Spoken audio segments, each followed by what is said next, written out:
Welcome back everyone, and today we're going to be looking at Set A of the Ruined Stone Walls by EnderToys Terrain.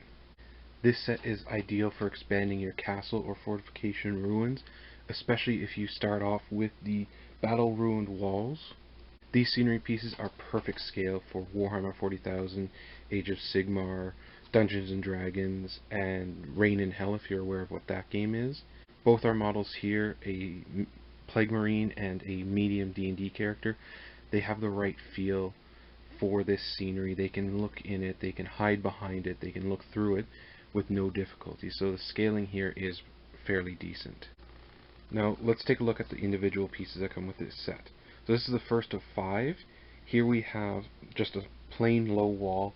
It's a great height.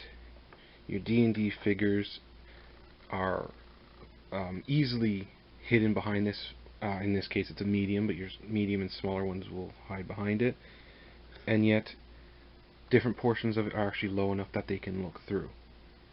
If you're playing something more for Warhammer 40,000, it's not going to hide most of your models, but it can give you an idea of roughly what scale, and they can hide behind it to some extent.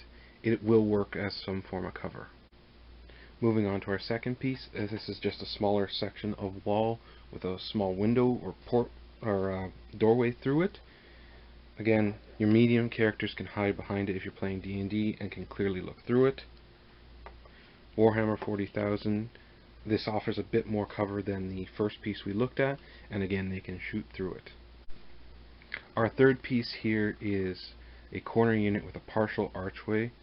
If we take a look, you can see the part of the archway coming through. It's a nice little piece of detail that they've kept in it.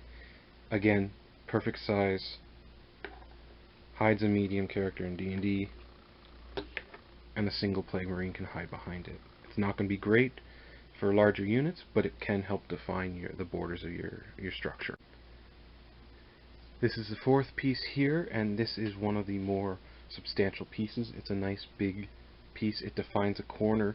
It also creates an entryway for your characters or figures to move through or shoot through. Plenty tall enough this might actually cover some of your bigger models. No vehicles, but some of your bigger characters if you're playing D&D or Warhammer. Finally, my favorite piece. This one is what I think is personally the most unique and best out of it. It has all the nice details of the archways in the windows. It's got a bit of a corner piece, so you can either set it up as an interior or exterior corner. It's up to you. This is probably one of the best ones if you're trying to make a cinematic or dynamic environment, because your characters can hide around it, hide in it, shoot through it, look through it.